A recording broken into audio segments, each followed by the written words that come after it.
And that is the interior dome. So when you're looking at the building on the outside, this is the dome. That dome is stacked on top of what you can see right here. And there's some space in between those. It's technically possible to get all the way up to the very, very top of the building. Oh, wow. We're not gonna, so for example, a lot of us can see the woman with the winged helmet up there. She's got a sail behind her. She represents commerce and shipping. Huge impact to the Great Lakes in the state.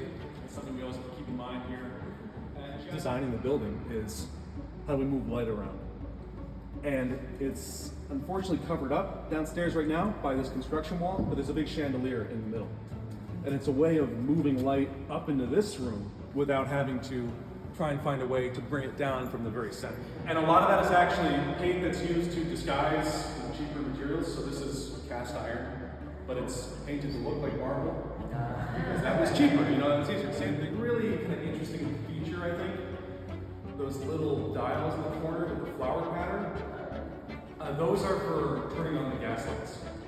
So all of the big lighting fixtures in here, like the chandeliers, I shouldn't say all, but many of them have been refitted from the gas lights that used to be here. Talking about. These days, governors serve for 4-year terms. That was not always the case. It used to be 2-year terms. And he served for 1 2-year term, didn't get reelected. And he was pretty young when he did it too.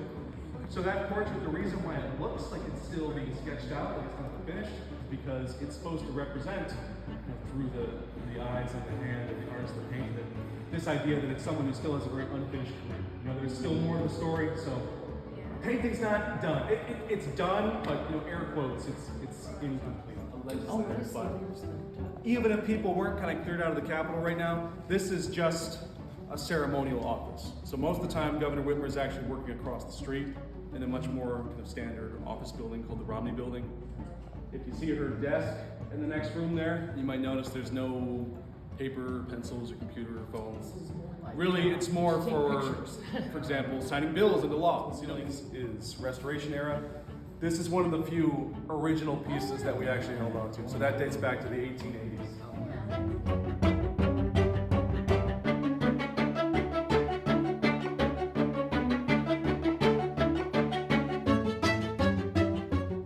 Is the first half of our legislative branch, our House of Representatives.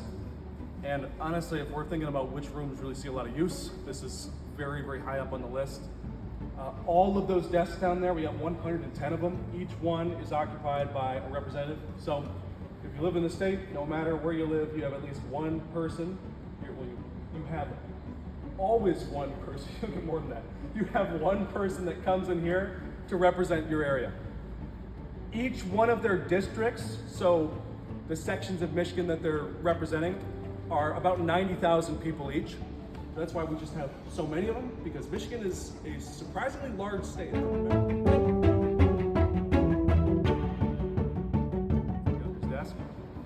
They got their voting boards actually on right now, a little bit, so you can see what that kind of looks like when they're getting ready to start. Probably the biggest difference down there is a lot more space, because we only have 38 Senate districts. They're just much larger, so each one's about 270,000 people each. That means they get a nice chair. They also have a little desk on the side where one of their staffers sits. So an assistant that comes in here and helps them out. Representatives have those too, but there's just not room to put them in that room. So some small perks. Generally, it's a lot of the same when it comes to decorating the room. The House and Senate, they like to have things in a room. Has not been used in about 55 years. And to get kind of a feel for why that is, you have to think about the history of the building. It is small. This building used to be really cramped. By the time we're getting to the 1960s and 70s, you have more and more people that are trying to work here, and there's not enough space for them. So a lot of the building gets adapted, I guess, to use as much space as possible. But this really is a building that's supposed to be for everyone in the state. I mean, it's a public building, we all own it, because we all help to pay for it. And it's even supposed to kind of foster this sense of pride and belonging just with the way it's designed. I mean, it's very fancy, right? This is another original ceiling up here too. As you can see, there's a lot of effort that went into this place. And it's not just for the sake of making it look cool. It's because when people see things that look cool, they remember them. And it sticks in their head, and if you can get enough people to recognize that this building exists and recognize the importance of it, you can hopefully get them here and get them participating in what's going on. And that's really the core of what it's all about. Here's a close-up of the muses. Like an optical illusion kind of thing when you look down. He's talking about The stars. up there in the center. All the way down. Mike, where are you? That's a long way.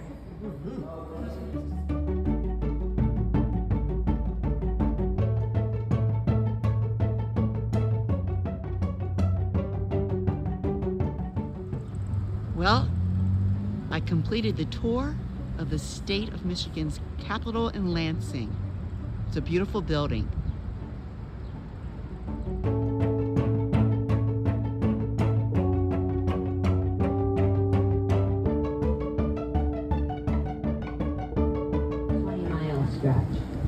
Most of the shipwrecks that we have on the Great Lakes are broken up pieces, unidentifiable if they're shallow. Many of them are too deep for any of us to see. The reason why we have so many is because in the mid-1800s, the iron and timber industries were booming all over America. There were upwards of over 10,000 wooden ships sailing all over the Great Lakes at the same time. They have control, so there's no way of taking that back away with me. Some of that engine was eventually blown up as well. They did that so they could salvage 80 pounds of brass bearings. You can see a beam that still has ropes and chains wrapped around it. There's one of those hooks for moving the lumber along the top deck. And then that wide beam moving down the center is the keel center. And the main parallel are these. So this is Lake Michigan, and it's a very private beach. And this is where Michelle and Jerry live.